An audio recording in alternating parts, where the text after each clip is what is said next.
Okay, so the next thing that we'll move on to is equations. And if I want to find an equation in here, I can just click in my coding section, and if I hit Control F, it brings up this search bar, and I'll look for my first equation here. And that says subsection equations. I want to get down to my first equation. Here it is. Okay, so here's my first equation, and I'd like to see what that looks like here, so I'll click over on my PDF side, and I'll hit Control F over here, and I will say a sample equation, and find that down here.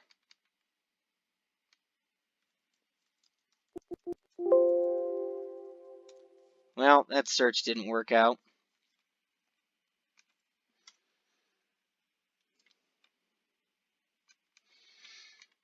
So I'll just go down manually.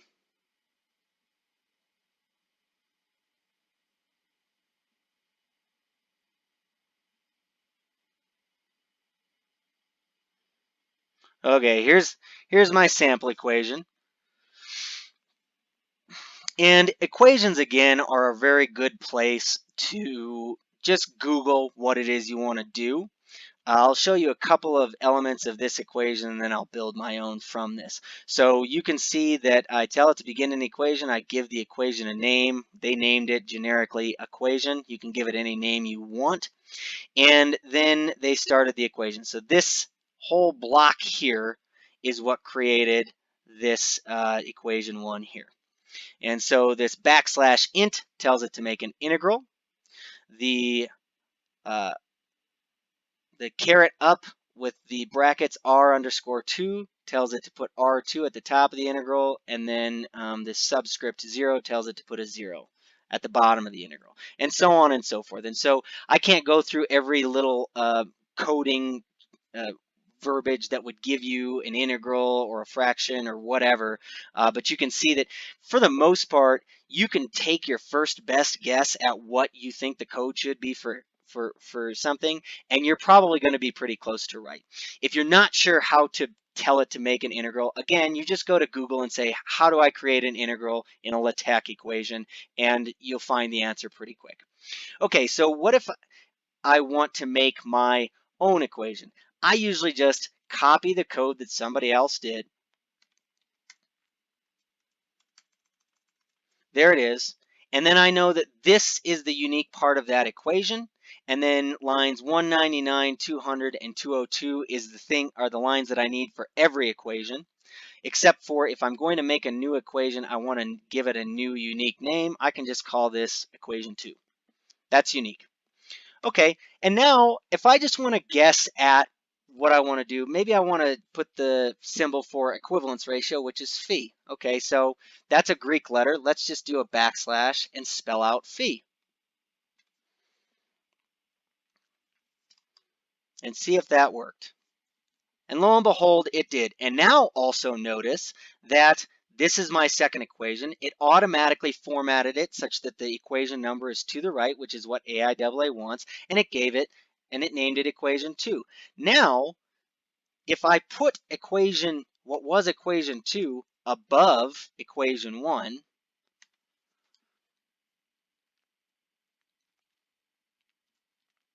and recompile,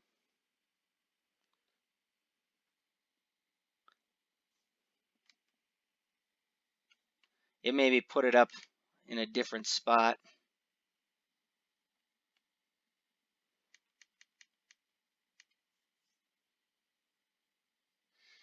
Sometimes you have to recompile more than once in order to get what you want. And there it is. So I had to recompile twice. I'm not sure what that was about. But you can see that now when I change the order of my equations, it automatically changes their numbers. And then anytime I reference those equations, it will automatically change my reference in the text. And I'll show you that in a second too. So lo and behold, I typed a phi, and there it is. And then if I want to make a fraction, maybe I'll say this. Fraction of lambda divided by L, and recompile that. And there it is, and there it made me a fraction. And so Greek letters in particular are very easy. You just type out the spelling of the Greek letter and it gives it to you. Another thing that I will show you on Greek letters is that notice that when I type out lambda with a lowercase l, I get a lowercase, whoopsie, I screwed that up. There. Very easy to fix. When I type out lambda with a lowercase l, I get a lowercase lambda. If I just type lambda with a capital L, then I will get a capital lambda. So you can see now my lambda has changed. So that's a few tips and tricks for equations. Again, if you want to type in long equations, first of all, if you know how to input equations using your keyboard in Microsoft Word, a lot of that transfers over to here. So however you would input an equation in Microsoft Word, if you're good at doing it with your keyboard, with the Alt equals command, then most of your coding in Microsoft Word works in here. If you're not familiar with how to insert equations using just your keyboard as opposed to hunting and pecking with your mouse, then that piece of advice doesn't help you very much. But if you get it good at inputting equations in LaTeX, that will also be helpful in Word.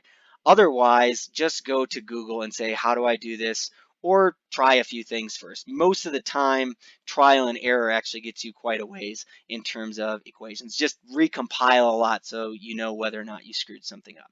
Okay, so now if I want to reference this equation in my text, most people make the mistake of saying, hey, I want to reference equation 1 because they see the 1 over here.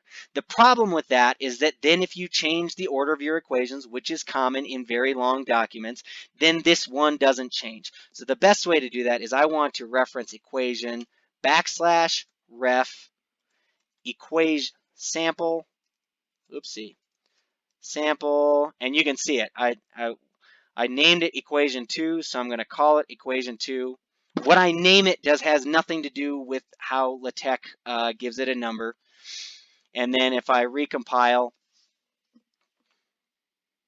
then it makes it equation 1. And again, if I switch this back down to below the other equation,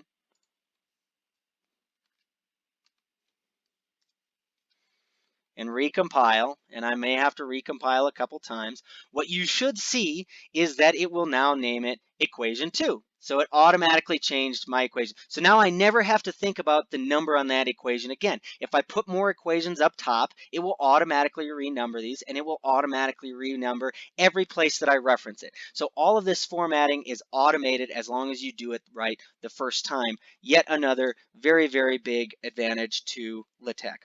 So that's equations.